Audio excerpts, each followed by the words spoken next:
لا شريك له ونشهد أن محمدا عبده ورسوله أعوذ بالله من الشيطان الرجيم بسم الله الرحمن الرحيم إنك لا تهدي من أحببت ولكن الله يهدي من يشاء وهو أعلم بالمهتدين وقال رسول الله صلى الله عليه وسلم من اتبع الهدى بغير القرآن أضله الله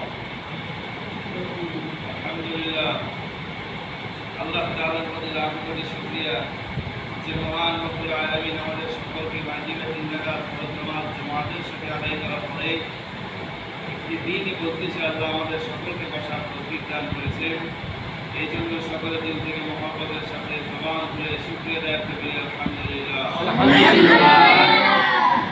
আল্লাহ তাআলা ভাই আমাদের সকলের হায়াতের মধ্যে বরকত দান করেছেন। এখানে আমরা যে বয়সের মানুষ বসে আছি প্রত্যেকটা বয়সের মানুষ আল্লাহ তাআলার ডাকে সাড়া দিয়ে চলে গেছে। আল্লাহ তাআলার কাছে যাওয়ার কোনো বয়স লাগে না, আল্লাহ তাআলার ডাকে সাড়া দেওয়ার জন্য কোনো বয়স লাগে না।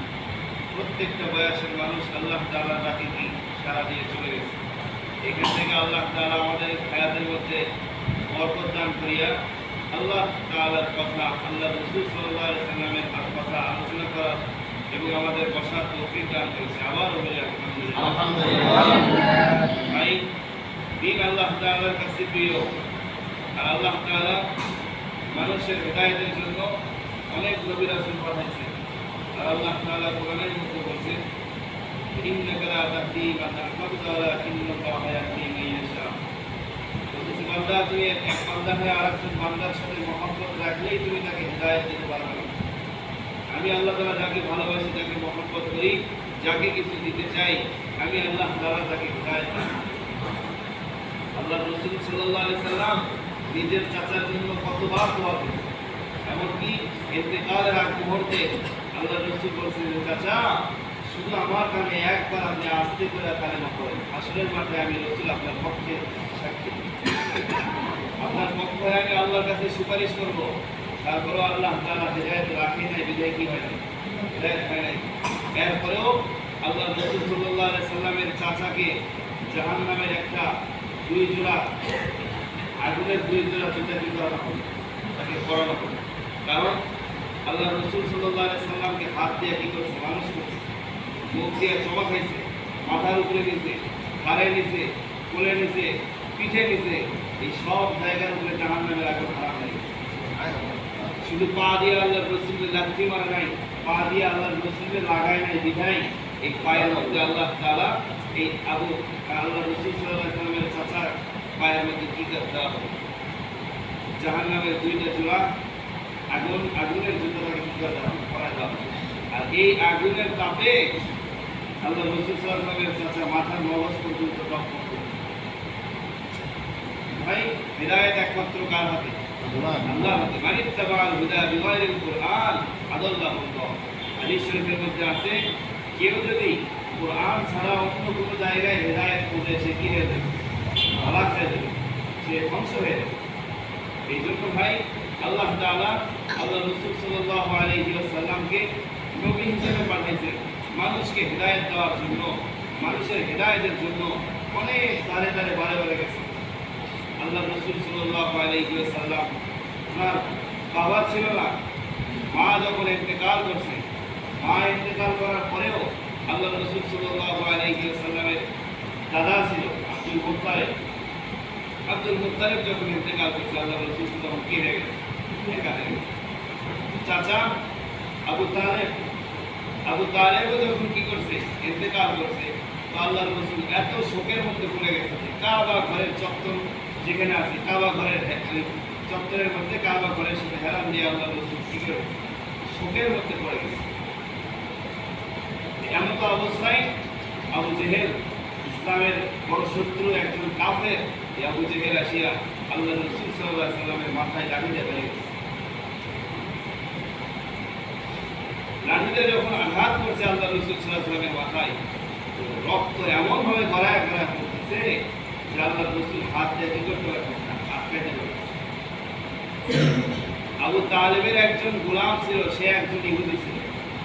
আল্লাহ রাসূল সাল্লাল্লাহু আলাইহি ওয়াসাল্লামের চাচার একজন গোলাম ছিল, সেও ইহুদি। এই ইহুদি আল্লাহ রাসূল সাল্লাল্লাহু আলাইহি ওয়াসাল্লামকে দেখিয়া সে তার শরীর থেকে কাপড় ছিঁড়ে আল্লাহ রাসূলের মাথা ভর্তি করে দিয়েছে। এরপরে দৌড় দিয়ে আল্লাহ রাসূলের আরেকজন চাচা ছিল, তার নাম হচ্ছে আমির হামজার কাছে দৌড় দিয়ে চলে গেছে, গিয়া ডাক দিছে, তোমরা সে বাড়িতে ছিল না, স্ত্রী ছিল, বলতেছে মুহাম্মদ তোমাদের কে হয়? বলতেছে আমাদের ভাতিজা হয়। বলতেছে গিয়া দেখো কাবা ঘরের চত্বরে কি অবস্থায় পড়ে আছে। আমির হামজা যখন আসছে দৌড় দিয়ে আসে দেখে যে কাপড় দিয়ে আল্লাহ রাসূলের মাথা বেঁধে দিছে সেই কাপড় পর্যন্ত ভিজা রক্ত গড়ায় গড়ায় পড়তেছে। সেই দেহের মধ্যে মশা মাছি পড়া পর্যন্ত আল্লাহ তাআলা হারাম করেছিল ভাই। সে কাবা ঘরের চত্বরে আল্লাহ রাসূলের রক্তের ফোঁটা আছে। শেষ পর্যন্ত যে লাঠি দিয়ে আবু জেহেল আঘাত করছে, এই লাঠি দিয়ে দৌড় দিয়ে যে আবু জেহেলের শরীরে কি করছে? আঘাত করছে। আঘাত করে আসে আল্লাহ রাসূলের কাছে আসছে, বলতেছে মুহাম্মদ প্রতিশোধ নিয়ে নিছে। আল্লাহ রাসূলের চেহারা লাল হয়ে গেছে। প্রতিশোধ বলতেছে কেন তুমি খুশি হও নাই? বলতে কি প্রতিশোধ নিয়েছে? বলতেছে আবু জেহেলকে এই লাঠি দিয়ে কি করছে? আঘাত করছে। খুশি হও নাই? বলছে না খুশি হইনি। তখন আল্লাহ রাসূলকে আমির হামজা জিজ্ঞাসা করতেছে তুমি কি করলে খুশি হবা? আল্লাহ রাসূল সাল্লাল্লাহু আলাইহি ওয়াসাল্লাম তখন বলতেছে চাচা আপনি যদি এই কালেমা পড়েন আমি নবী সবচাইতে বেশি খুশি। মাথা দিয়ে রক্ত গোড়া করতেছে। ওই সময় নবী দাঁড়িয়ে আল্লাহ তাআলার দিকে মানুষকে কি করতেছে? হিদায়াতের জন্য মানুষকে কি করতেছে? ডাকতেছে। সর্বশেষ আমির হামজা বলছে যে আমি তোমার কালেমা পড়লে একদিন সময় লাগবে আমার। আল্লাহ রাসূল সাল্লাল্লাহু আলাইহি ওয়াসাল্লাম ওইখানে অপেক্ষা করছে। পরের দিন আমির হামজা আল্লাহ রাসূল সাল্লাল্লাহু আলাইহি ওয়াসাল্লামের চাচা, ইনিও আল্লাহ রাসূলের হাতে কালেমা পড়লেন। ভাই হিদায়াত একমাত্র আল্লাহ তাআলার হাতে, কারো হাতে নেই। একমাত্র আল্লাহ তাআলার কাছে হিদায়াত। কোরআন ছাড়া অন্য কোনো জায়গায় হিদায়াত খোঁজা যাবে না। যেটা কোরআনের ভিতরে আল্লাহ তাআলা বলছে কি ওমান আ'রাদা আন যিকরি ফাইন্না লাহু মাঈশাতান দানকা ওয়া নাহশুরুহু ইয়াওমাল কিয়ামাতি আ'মা। সূরা তাহার ভিতরে আছে ওমান আ'রাদা আন যিকরি ফাইন্না লাহু মাঈশাতান দানকা ওয়া নাহশুরুহু ইয়াওমাল কিয়ামাতি আ'মা। যারা দুনিয়ার জিন্দেগিতে কোরআন পড়বে না, মানবে না, বুঝবে না, শুনবে না, সূরা তাহার ভিতরে আছে দুনিয়ার জিন্দেগিতে কোরআন পড়বে না, মানবে না, বুঝবে না, শুনবে না, এখানে বন্ধ করে দেবে। এটা হয়ে গেল।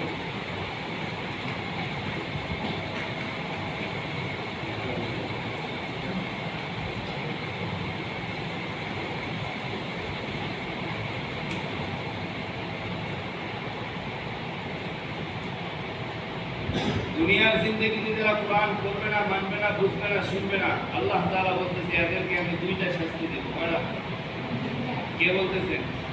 আল্লাহ। সূরা তাহার 134 নম্বর আয়াত, 16 নম্বর, 12, 19 নম্বর পৃষ্ঠার একবারে শেষ। আল্লাহ তাআলা বলতেছেন 1 নম্বর ওয়াহশুরু ইয়াওমাল কিয়ামাতি আ'মা। হাসরের মাঠে এমন ব্যক্তিদেরকে আমি আল্লাহ অন্ধ করে দেব। 2 নম্বর ফাইন্না লাহু মাঈশাতান দানকা। দুনিয়ার জীবনকে আল্লাহ তাআলা ছোট করে দিবে, সংকীর্ণ করে দিবে। দুনিয়ার সাহাবী ছিলেন আল্লাহ রাসূল সাল্লাল্লাহু আলাইহি সাল্লামের যত হাদিস বর্ণনা তার চাইতে সবচাইতে বেশি হাদিস বর্ণনা হচ্ছে আবু হুরায়রা রাদিয়াল্লাহু তাআলা থেকে। আবু হুরায়রা রাদিয়াল্লাহু তাআলা যখন ইসলাম গ্রহণ করছে, ইসলাম গ্রহণ করার পরে নিজের বাড়িতে আসছে, মা পিটায় বাড়ি থেকে বাইর করে দিয়েছে। ইসলাম গ্রহণ করছে, মুহাম্মাদের কালেমা পড়ছে, তো মা পিটায় কি করছে? বাড়ি থেকে বাইর করে দিয়েছে। তো দৌড় দিয়ে আল্লাহ রাসূল সাল্লাল্লাহু আলাইহি ওয়াসাল্লামের কাছে গেছে, ইয়া রাসূলুল্লাহ আপনার দ্বীন আমি গ্রহণ করছি, আপনার কালেমা আমি পড়ছি, তো আমার মা পিটায় বাইরে থেকে বাইর করেছে। আপনি রাসূল আমার মার জন্য একটু দোয়া করেন। তারপর হুরায়রার চেহারার দিকে আল্লাহ রাসূল যখন তাকাইছে, তাকায় দেখতেছে যে চেহারার অবস্থা বেশি ভালো না, মলিন হয়ে গেছে। ওই সময় আল্লাহ রাসূল দুই হাত আসমানের দিকে উঠে বলতেছে, আয় আল্লাহ আবু হুরায়রার মাকে আপনি ইসলামের জন্য কবুল করেন। এই কথা বলার সাথে সাথে আবু হুরায়রা ওইখান থেকে বাড়ির দিকে দৌড় দিয়েছে। আর এই দৌড় দেওয়ার উদ্দেশ্য হচ্ছে যে আমি দৌড় দিয়ে আগে বাড়িতে পৌঁছি নাকি আল্লাহর রাসূলের দোয়া আমার ঘরে আসবে। সুবহানাল্লাহ। আল্লাহর রাসূল দোয়া করার সাথে সাথে কি আবু হুরায়রা দৌড় দিয়েছে ঘরের দিকে, যে আমি দৌড় দিয়ে ঘরে আগে পৌঁছবো নাকি আল্লাহর রাসূলের দোয়া আমার ঘরের মধ্যে আগে পৌঁছে। দৌড় দিয়ে আবু হুরায়রা যখন বাড়িতে চলে আসছে, আসার পরে দরজায় যখন ঠোকা লাগাইছে তো ভিতর থেকে মা বলতেছে, বাবা তুমি একটু বাইরে অপেক্ষা করে, আমি গোসল করি। সুবহানাল্লাহ। তো মা যখন ভিতর থেকে আওয়াজ দিছে, সন্তান হিসেবে বাহিরে অপেক্ষা করতেছে। তো বাহিরে যখন অপেক্ষা করতেছে তো একটু পরে দরজা খুলছে, খোলার সাথে সাথে নবীর দোয়ার পাওয়ার আছে না নাই? দরজা খোলার সাথে সাথে আবু হুরায়রার মা দুই হাত সন্তানের দিকে প্রসার করে দিয়ে বলতেছে, বাবা আর নয়, তুমি যে মুহাম্মাদের কালেমা পড়ছো, তুমি সন্তান আমার, আমি মা হয়ে সন্তানের হাতে কালেমা পড়ে মুসলমান হইতে চাই, তুমি আমাকে কালেমা পড়াই দাও। মা হয়ে সন্তানের হাতে কালেমা পড়ে কি হয়েছে? মুসলমান হয়েছে। তো হেদায়েত একমাত্র কার হাতে ভাই? আল্লাহ তাআলার হাতে। এই হেদায়েত আমাদের কি করতে হবে? খুঁজতে হবে আল্লাহ তাআলার কাছ থেকে। এই দ্বীনের কাজ করতে গিয়ে অনেক ডাকাতরা পর্যন্ত আল্লাহ ওয়ালা হয়ে গেছে, ইহুদি পর্যন্ত কি হয়ে গেছে? আল্লাহ ওয়ালা হয়ে গেছে। ইব্রাহিম খাওয়াস রহমতুল্লাহি আলাইহি এর একটা ইতিহাস আছে, ফাজাইলে সাদাকার ভিতরে আছে। ইব্রাহিম খাওয়াস রহমতুল্লাহি আলাইহি উনি দ্বীনের কাজ করার জন্য কি করতেছে? হজ করার জন্য রওনা হয়েছে। এটাও একটা কি দাওয়াত, হজ করতে যাচ্ছেন, এটাও একটা আল্লাহ তাআলার কি ইসলামের খুঁটি। ইসলাম 5টা জিনিসের উপরে আছে। 1 নম্বর কি? কালেমা। 2 নম্বর নামাজ, 3 নম্বর রোজা, 4 নম্বর হজ, 5 নম্বর কি? যাকাত। কালেমা, নামাজ, রোজা, এই 3টা কালো ফর্সা ধনী গরিব ছোট লোক বড় লোক যা আছে সবার জন্য আল্লাহ কি করেছে? ফরজ করে দিয়েছে। কিন্তু হজ আর যাকাত এটা সবার জন্য কি করে নাই? নির্দিষ্ট একটা মালের মালিক হতে হয়। তো এই ইব্রাহিম খাওয়াস রহমতুল্লাহ আলাইহি হজ করার জন্য কি হয়েছে? রওনা হয়ে গেছে। তো হজ করার রাস্তার মধ্যে যাইতে একজন ইহুদি খ্রিস্টানদের বড় পাদ্রীর সঙ্গে সাক্ষাৎ হয়েছে। ওলামা ইকরামের মধ্যে যারা বড় হয় তাদেরকে বলা হয় মাওলানা সাহেব, মুফতি সাহেব, মুহাদ্দিস সাহেব, পীর সাহেব, যারা ওলামা ইকরামের মধ্যে বড় হয়। আর ইহুদি খ্রিস্টানদের মধ্যে থেকে যারা বড় তাদেরকে বলা হয় পাদ্রী। তো এই ইহুদি খ্রিস্টানদের একজন পাদ্রীর সঙ্গে সাক্ষাৎ হয়ে গেছে ইব্রাহিম খাওয়াস রহমতুল্লাহ আলাইহি। তো এই পাদ্রী ইহুদি খ্রিস্টান ইব্রাহিম খাওয়াস রহমতুল্লাহ আলাইহি বলতেছে, ইব্রাহিম তুমি কোথায় যাও? তো বলতেছে আল্লাহ তাআলার দ্বীন পালন করার জন্য হজ করতে যাচ্ছি। তো এই ইহুদি খ্রিস্টানদের পাদ্রী বলতেছে, ইব্রাহিম তোমার সঙ্গে আমিও যাব। তো বলতেছে তোমার তো যাওয়ার অনুমতি নাই, কারণ কাবা ঘরের এরিয়ার আশেপাশে ইহুদি খ্রিস্টান ঢোকার কোনো কি নাই, অনুমতি নাই। এমনকি দাজ্জাল যখন শাসন করবে পুরো পৃথিবী, ওই সময় পর্যন্ত ইহুদি খ্রিস্টান দাজ্জাল পর্যন্ত ওইখানে ঢুকতে পারবে না, কারণ ফেরেশতারা ওইখানে কি দিয়ে থাকে? পাহারা দিয়ে। তো এই ইব্রাহিম খাওয়াস রহমতুল্লাহি আলাইহি যাইতেছে। তো এই ইহুদি যখন বলছে যে তোমার সঙ্গে আমিও হজ করতে যাব, তো বলতেছে চলো যাই। যাইতে 1 দিন 2 দিন 3 দিন 4 দিন 5 দিন 6 দিন 7 দিন হয়ে গেছে, এদের ভিতরে কোনো খাবার নাই। এখন বলেন খাবার ছাড়া চালাইতে পারে কে? আল্লাহ। বলেন সবাই, খাবার ছাড়া চালাইতে পারে কে? আল্লাহ। রিজিকের মালিক কে? আল্লাহ। মা মিন দাব্বাতিন ফিল আরদি ইল্লা আলাল্লাহি রিজকুহা। সূরা হুদের 3 নম্বর আয়াত 12 নম্বর পারার প্রথম পৃষ্ঠার মধ্যে আছে যে জমিনের মধ্যে যত মাখলুক আছে সমস্ত মাখলুকের রিজিকের ফয়সালা, রিজিকের জিম্মাদারি আল্লাহর হাতে। এই আয়াতের তাফসীরের মধ্যে মুফাসসিরগণ লিখছেন, পৃথিবীর সৃষ্টির শুরু থেকে কিয়ামত পর্যন্ত যত মানুষ সৃষ্টি হয়েছে এবং হবে, সমস্ত মাখলুক, সমস্ত জিন, সমস্ত ফেরেশতা এছাড়াও যত মাখলুক আছে, সমস্ত মাখলুক যদি আল্লাহর কাছে একবারে বলে আল্লাহ আমার এইটা লাগবে, আমার এইটা লাগবে, আমার এইটা লাগবে, আল্লাহ তাআলা বলতেছে সমস্ত মাখলুকের চাহিদা আমি আল্লাহ একবারে পূরণ করে দেব, আমার খাজানা থেকে এক চুল পরিমাণ কমবে। সুবহানাল্লাহ। এই হচ্ছে রিজিকের মালিক আল্লাহ তাআলা। আর সূরা তাহার ভিতরে আছে ওয়া আমুর রাহলাকা বিস-সালাত ওয়াসতাবির আলাইহা লা নাসআলুকা রিজকা নাহনু নারযুকুকা ওয়াল আকিবাতু লিত-তাকওয়া। ওয়া আমুর রাহলাকা বিস-সালাত, তুমি নিজে নামাজ পড়ো, পরিবার পরিজনকে নামাজের আদেশ করো। লা নাসআলুকা রিজকা, রিজিক কার কাছে চাইও না। নাহনু নারযুকুক, আমি আল্লাহ সমস্ত মাখলুককে রিজিক দান করি। সুবহানাল্লাহ। বহু টাকাওয়ালা আছে, 2 লাখ টাকা মাসে কামাই করে, কিন্তু খাবার সামনে দিয়ে করে এমন অসুখ আছে খাওয়ার কোনো শক্তি, এমন অসুখ আল্লাহ তাআলা দিতে, খাবার সামনে দিয়ে মিষ্টি সামনে দিয়ে নিয়ে যাচ্ছে, গরুর গোশত এই দিক দিয়ে নিয়ে যাচ্ছে। এমন একটা অসুখ হচ্ছে যে গরুর গোশতের গন্ধ পর্যন্ত শুঁকা হবে। মিষ্টি আশেপাশে দেওয়া যাবে না, এরকম অসুখবালা আছে না নেই? তো রিজিক একমাত্র কার হাতে?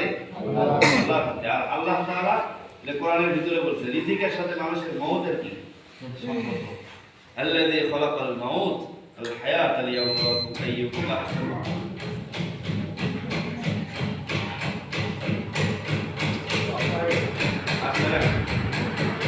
শেষ করে দেব, সময় তো অনেক হয়ে গেছে, শেষ করে দেব। হ্যাঁ লাইনে দেওয়া হবে না, তারা এত তাড়াতাড়ি ছেড়ে দিতে যায়।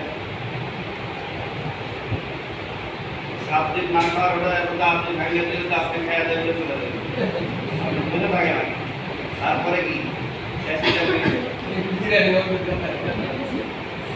শোনেন ভাই, একটা কথা বলি, আসলে ফিরি বক্তব্য মানুষ কি করে না, শুনবার চায় না। আমি কিন্তু বহু জায়গায় ওয়াজ করি, টাকা দেয় কি করে ওয়াজ কিন্তু কি করে বলি, টাকা দিয়ে ওয়াজ করতে দিয়ে যায় ঠিকই, কিন্তু আমি এখন আসলে ফ্রি ওয়াজ করে দিচ্ছি, এটা মানুষ কি করে শুনবে না। এই যে আমার মাদ্রাসার ছাত্র অনেকে আমার সাথে ওয়াজ মাহফিলে যায়, গুজরাটাও গেছে অনেক টাকা, কিন্তু টাকা দিয়ে ওয়াজ করবে ঠিকই, কিন্তু কি এই ওয়াজই আমি টাকা দিয়ে যা করি মানুষ কি করতেছে শুনবে। আর এটা আমি আসে এখন কি দিচ্ছি, ফ্রি দিচ্ছি, আর মানুষ কি করছে। যেই কথা আমি বলতেছিলাম ভাই, যে এই ইব্রাহিম খাওয়াস রহমতুল্লাহ আলাইহি হজ করতে যাচ্ছেন, 7 দিন হয়ে গেছে, এদের ভিতরে কি নাই, কোনো খাওয়া দাওয়া নাই। খাওয়া দাওয়া যখন নাই, 7 দিন পরে ইহুদি এখন ইব্রাহিম খাওয়াস রহমতুল্লাহ আলাইহি বলতেছে, ইব্রাহিম তুমি তো বলো তোমার ধর্ম সত্য, তোমার কোরআন সত্য, তোমার আল্লাহ সত্য, আজকে 7 দিন হয়ে গেছে আমাদের ভিতরে কোনো খাবার নাই, তাহলে তুমি কেমন রবের ইবাদত করো, দেখি একটু এই রবের কাছ থেকে একটু খাবার চাই নিয়ে এসে খাওয়া বলি। ইব্রাহিম খাস রহমতুল্লাহি আলাইহি আল্লাহ তাআলার কাছে দোয়া করছে, আল্লাহ আপনার কাছ থেকে সরাসরি খাবার চেয়ে নিয়ে এসে খাওয়াবো, এরকম কোনো ইবাদত আমল আমার নেই। অথচ আল্লাহ বলি যে গাছে ফল থাকে সে গাছ কি হয়ে থাকে, ফেলে থাকে, আর যে গাছে ফল নাই সেটা কি হয়ে থাকে, ভাঙ্গা কলসি বাজে বেশি, আর যেটা পানি ভরা থাকে সেটা কি হয় না, বাজে না। আল্লাহর ওলি সে আল্লাহর কাছে বলতেছে কি, যে আল্লাহ আপনার কাছ থেকে সরাসরি খাবার চেয়ে নিয়ে এসে খাওয়াবো, এরকম কোনো ইবাদত কি আমার নাই। তবে আল্লাহ আপনার দ্বীন সত্য, আপনার কোরআন সত্য, এইটা প্রমাণ করার জন্য হলেও আল্লাহ আপনি জান্নাত থেকে খাবার পৌঁছায় আসেন। সঙ্গে সঙ্গে আল্লাহ তাআলা এক ঝুড়ি খাবার পৌঁছায় দিয়েছে। জান্নাতি খাবারের পাওয়ার আছে না নাই? বলেন তো দেখি, পাওয়ার আছে না নাই? এই খাবার যখন 2 জনে মিলে খাচ্ছে, খাওয়ার পরে আবার কি করছে, রওনা হয়েছে। আবার 1 দিন 2 দিন এইভাবে 6 দিন যখন হয়ে গেছে, ইব্রাহিম খাওয়াস রহমতুল্লাহ আলাইহি তখন চিন্তা করছে আবার 7 দিন হলো, 7 দিন হলে তো আবার কি করবে, ওই তো কবে যে আবার 7 দিন খাওয়া হয়নি, আবার কি করবো। 7 দিন হওয়ার আগে আজকে 6 দিন হচ্ছে, আমি ইব্রাহিমের তোমার কাছে যাবো। কারণ ইহুদি খ্রিস্টান যারা আছে ওরাও তো অনেক ধর্মের দাওয়াত দেয়, ওরাও তো বলে যে আমাদের গড কি সত্য, ওরা রবরে কি বলে, গড বলে। ওদের যে কিতাব আছে এই সব কিতাবের কি করে দাওয়াত দেয়, ওরা সব বলে যে এটা আমাদের সত্য ধর্ম। ইব্রাহিম খাওয়াস রহমতুল্লাহ একজন আল্লাহর ওলি হয়ে একজন ইহুদি খ্রিস্টানকে বলতেছে, ইব্রাহিম এ আল্লাহর বান্দা, তুমিও তো বলো তোমার ধর্ম সত্য, তোমার গড সত্য, তোমার কিতাব সত্য, তো আজকে 6 দিন হয়ে গেছে আমাদের ভিতরে কোনো খাবার খাওয়া হয় নাই, তো তুমি কেমন গডের ইবাদত করো, একটু খাবার চাইলে এসে খাওয়া বলে কোন ইবাদত করছে না করেনি। ইন্নাদ দীন ইনদাল্লাহিল ইসলাম, আল্লাহর কাছে প্রিয় ধর্ম কি ইসলাম। আর ইসলাম অনুযায়ী যে চলবে, পদে পদে জায়গায় জায়গায় সাহায্য করবে আল্লাহ। ইয়া আইয়ুহাল্লাযীনা আমানু ইন তানসুরুল্লাহা ইয়ানসুরকুম, আল্লাহ বলতেছে হে ঈমানদারগণ তোমরা শুধুমাত্র আমার দ্বীনের কাছে সাহায্য করো, ইয়ানসুরকুম আমি আল্লাহ তাআলা সর্বদিকটা সাহায্য করব। ওয়া কানা হাক্কান আলাইনা নাসরুল মুমিনিন, মুমিনদেরকে সাহায্য করাই হচ্ছে আল্লাহ তাআলার কর্তব্য। আল্লাহ বলতেছে আমার সাহায্য চাইতে যদি দেরি হয়, ওয়ালা তাহিনু, হিম্মত হারাবে না, ওয়ালা তাহজানু, দুঃখিত হইবে না, ওয়া আনতুমুল আ'লাউন, বিজয় আমি আল্লাহ তোমার জন্যই রাখছি, ইন কুনতুম মুমিনিন, যদি তুমি প্রকৃত মুমিন হও। এই কথা যখন বলছে যে তুমি তোমার গডের কাছ থেকে খাবারের চাইলে এসে খাওয়া যদি কথা যখন বলছে, এই ইহুদি এখন কি যে বলছে, 2 ঝুড়ি খাবার চলে আসছে। এখন মুসলমান চাষে কয় ঝুড়ি দিচ্ছে, আর ইহুদি চাষে কয় ঝুড়ি। এখন ইব্রাহিম খাওয়াস রহমতুল্লাহ তখন এই খাবার খাইতে অস্বীকার করে, না না এটা খাওয়া যাবে না। কারণ যে কাজে যাচ্ছি এই খাবার খাইয়া যদি হজ করি তো হজে কি লালবাতি।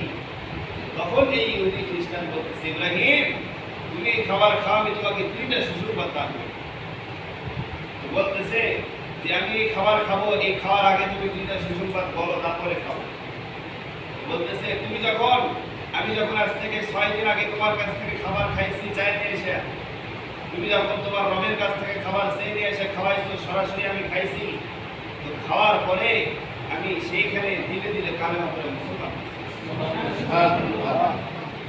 আর একটা সুসংবাদ কি বলতেছে, আর একটা সুসংবাদ হচ্ছে আজকে 6 দিন পরে যখন তুমি ইব্রাহিম আমার কাছে খাবার চাইছো, আমি তখন আল্লাহর কাছে বলছি, আল্লাহ আপনার কাছ থেকে সরাসরি খাবার চেয়ে নিয়ে এসে খাওয়াবো, এরকম কোনো ইবাদত আমল আমার নাই। তবে আল্লাহ এই ইব্রাহিমের দাম যদি আপনার কাছে থাকে, তার ওসিলায় হইলেও খাবার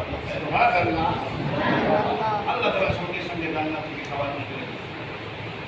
ওইখানে তখন কি করছে, 2 জনে খাইছে।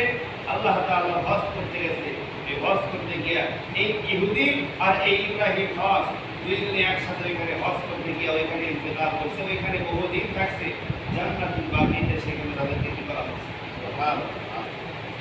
পৃথিবীতে 2টা কবরস্থান আছে, যে 2টা কবরস্থানে কোনো আযাব নাই। এর মধ্যে থেকে 1 নাম্বার হচ্ছে জান্নাতুল বাকি একটা, আর একটা হচ্ছে মক্কাতে হাজিদের কবর। এই 2টা কবরস্থানে কি নাই, কোনো আযাব নাই। কারণ কি জানেন, এখানে সাহাবীদের কি আছে, কবর আছে। উদাহরণস্বরূপ আপনাদেরকে বাংলা ভাষায় একটা উদাহরণ দিয়ে বলি। মসজিদের ভিতরে যদি কারেন্ট থাকে আর বাইরে যদি কারেন্ট না থাকে, এখানে একটা লাইট জ্বলছে, এই লাইটের আলো যেখানে আলো নাই সেখানে কিছু যাবে না, যাবে বলেন তো, যাবে না যাবে। এইখানে আলো জ্বললে যেমন যেখানে আলো নাই সেখানে আলো পৌঁছে যাচ্ছে, তো সাহাবীদের কবর হচ্ছে আলোময়। সমস্ত জান্নাতুল বাকিতে সাহাবীদের কবরের যে আলো আছে, এটা আলো দ্বারা কি করে দেয়, পৌঁছায় দেয়। আর এই কবরস্থানে কি নাই, কোনো আযাব নাই। এই জন্য আল্লাহ তাআলার কাছে দোয়া করতে হবে, আল্লাহ তাআলা যেন আমাদেরকে দ্বীনের রাস্তায় কি দান করে, ও শহীদি মওত দান করে। কথায় কথা মনে আসে, আর একটা কথা বলি, 5 মিনিট আর ছেড়ে দিব। এই যে ফাদাইল আমল কিতাব আছে, ফাদাইল আমল কিতাব আছে, এই ফাদাইল আমল মাওলানা তারেক হামিদ সাহেব লিখছে এই ঘটনা, আমার কাছে এই কিতাব আছে। ফাদাইল আমল কিতাব যখন লেখা হয়, 2টা গ্রুপ হয়ে গেছে। কয়টা? এখনো গ্রুপ আছে না? ওই সময়ও কি ছিল, 2টা গ্রুপ হয়ে গেছে।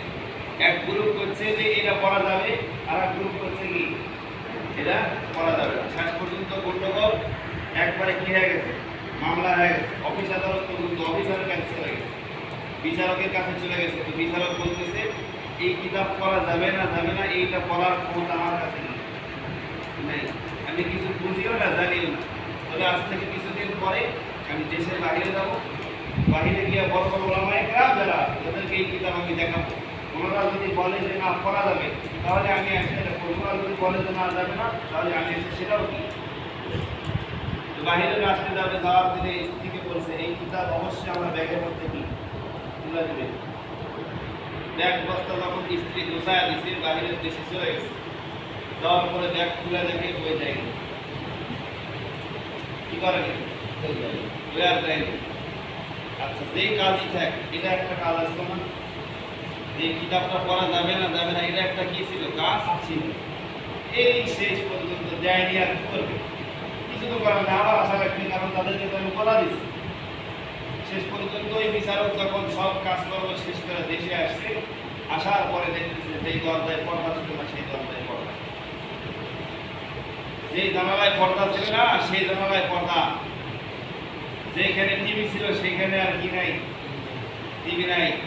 এই বিচারক যখন ঘরের ভিতরে ঢুকছে, সন্তান দৌড় দিয়ে আসে বাবাকে জড়ায় ধরে বলতেছে, বাবা তুমি যে কিতাব লেখে গেছে, এই কিতাব আমার মা পড়ছে, পড়ার পরে আমাদের এই ঘরের এই অবস্থা, সব কিছু পরিবর্তন করে ফেলেছে। এই কথা যখন বিচারককে শুনাইছে, জানাইছে, এই বিচারক যখন এই কারগুজারি এই ঘটনাটা যখন উপস্থাপন করছে বিচারকের জায়গায় গিয়া, তখন বলতেছে যে একটা কিতাব যখন একটা পরিবারকে পরিবর্তন করতে পারে, এই কিতাব এখন থেকে পড়া। হেদায়েত কার হাতে বলেন? হেদায়েত কার কাছে চাওয়া লাগবে? আল্লাহর কাছে চাওয়া লাগবে। সে আল্লাহ তাআলা যদি হেদায়েত দান করে, ওই আল্লাহ তাআলা হেদায়েত আল্লাহ তাআলার কাছ থেকে চাওয়া লাগবে। এই জন্য তো আল্লাহ তাআলা বলছে ইন্নাকা লা তাহদি মান আহবাবতা ওয়ালাকিন্নাল্লাহা ইয়াহদি মান ইয়াশা। আল্লাহ তাআলা বলতেছে বান্দা, তুমি বান্দা হয়ে আরেকজন বান্দার সাথে যদি মহব্বত রাখো, চাইলেই তুমি তাকে হেদায়েত দিতে পারবে না। আমি আল্লাহ তাকে ভালোবাসি, তাকে মহব্বত করি, তাকে কিছু দিতে চাই, আমি আল্লাহ তাআলা তাকে কি করি? হেদায়েত দান করি। আল্লাহ তাআলার রাস্তায় গেলে আল্লাহ তাআলা কি দান করবে? হেদায়েত দান করবে। আল্লাহ তাআলার রাস্তায় গেলে আল্লাহ তাআলার রাস্তায় গিয়ে বহুত নিয়ামত কি করা যায়? দেখা যায়। টাঙ্গাইলে আল্লাহ তাআলা সফর করাইছে, ঘাটাইলে গিয়ে আমাদের মনে করেন যে পাহাড়ি এলাকা, মনে করেন যে পাহাড়ে একটু বেশি এদিকে একটা কারগুজারি আমি শুনে এটা ঘটনা। এক মসজিদে গেছি, যে মসজিদের 3 চিল্লার সাথে বিল্ডিং ছিল। আমাকে বলতেছে হুজুর এই এলাকায় একজন মাজার পূজারি আছে, ওর কাছে একটু কি করে গাছ করে ফজরের নামাজের পরে গাছ করতে গিয়ে দেখা দেখি কবর মাইনার মধ্যে কোথাও আমার সাথে 2 দিন দূর ছিল। কবর বানা একবারে ওইগুলো মনে করেন যে মুস এত বড় বড় দাঁড়িয়ে হচ্ছে মুস কি দেওয়া। এখন এই মুস নিয়ে বসে আছে, তো দাওয়াত দিলাম, ভাই আমরা এই জায়গা থেকে আসছি। দাওয়াত দেওয়ার পরে সর্বশেষ 20 মিনিট এখানে কথাবার্তা, অনেক কথাবার্তা। ওনার প্রশ্ন কি শেষ হচ্ছে না। কথাবার্তা বলার পরে মুস সম্পর্কে কিছু কি দিলাম বয়ান দিয়ে আমি বললাম, ভাই আপনার কাছে একটা রিকোয়েস্ট করি, মুসাফির হিসাবে আপনি একটু মসজিদে আসেন, জহরের নাম মুস কাটা মসজিদে চলে আসেন। আমি সাথী ভাই যারা ছিল ওনাদেরকে বললাম, ভাই সবার সাবধান সতর্ক হয়ে থাকে, কারণ তার মনের মধ্যে কী আছে বলা লাগে, কারণ সে তো উল্লাই। শেষ পর্যন্ত উনি আসছে জহরের নামাজের পরে তালিম শুনছে। তালিম শোনার মধ্যে যে একটা হাদিস আছে যে দিন শিখে এবং শিখাই, অর্থাৎ আমাদের ভিতরে যে এলবে দিন শিখে এবং শিখাই সে আল্লাহ তাআলার কাছে প্রিয়।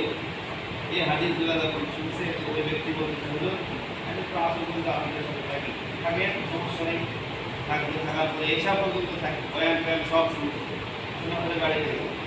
পরে শেষ দিন আমাদের সাথে থাকলো, থাকার পরে শেষ দিন বয়ান শুনে তখন আমি তো স্কিপ করতেছি, তখন 3 দিনের জন্য 3 দিন দিয়ে আসে রং লাগে গেছে, এখন রং লাগানো লাগে, বুঝতে পারছেন? কারণ 3 দিন দিয়া কি রং ধরে গেছে, এখন কি লাগানো রং লাগানো লাগবে। এখন সর্বশেষ যে ব্যক্তি তখন নিয়োগ করছে, হুজুর আপনাদের সাথে আমি কি দিব 40 দিন সময়, 40 দিন সময় দিয়ে উনি বাড়িতে আসছে, আসে এখনো পর্যন্ত ফোনে কথা হয়, এখনো পর্যন্ত লোকের সাথে ফোনে কথা হয়। টাঙ্গাইল বাড়ি বলছে, হুজুর কোথায় ছিলাম আল্লাহ তাআলার কথা নিয়ে একটা হাদিস আর দিন কি করে পরিবর্তন করে দিচ্ছে। আমি বিশ্বাস করি যে এই হাদিস আর দিন কি করে পরিবর্তন করেছে। এই জন্য আল্লাহর রাস্তায় যাওয়ার জন্য নিয়ত আছে ভাই, ইনশাআল্লাহ। এই জন্য আল্লাহর রাস্তায় গাড়ি হলে আল্লাহ তাআলার বহুত নিদর্শন নিয়ামত কি করা যায় দেখা। হ্যাঁ, কাকে কখন কোথায় আল্লাহ তাআলা কিভাবে দিবে এটা আল্লাহ তাআলাই কি জানে। কিন্তু বান্দার কাজ তিনটা, নিয়ত করা, দোয়া করা, চেষ্টা করা। আল্লাহর কাজ কি? কবুল করা। যদি আল্লাহ কবুল করে আপনি বসে থাকলেও বের হবেন, পারবেন না, বের হয়। আল্লাহ রাস্তায় বাইর হওয়ার নিয়ত আছে ইনশাআল্লাহ, নিয়ত করেন ইনশাআল্লাহ। আল্লাহ তাআলা আমাদের সকলের জানে মালে বরকত দান করুন, আমিন। আল্লাহ তাআলা পিতামাতার খেদমত করার তৌফিক দান করুন, আমিন। বহুত পর্যন্ত দ্বীনের কাজের সাথে লেগে থাকার তৌফিক দান করুন, আমিন। পুরা বিশ্ব আল্লাহ তাআলার দ্বীনের দায়ী হিসেবে সফর করার তৌফিক দান করুন, আমিন। আল্লাহ তাআলা আমাদের সকলকে দিয়ে কথা এবং বলা হলো, আল্লাহ আমাদের সকলকে আমল করে ঈমান আর আমল নিয়ে ওই কবর পর্যন্ত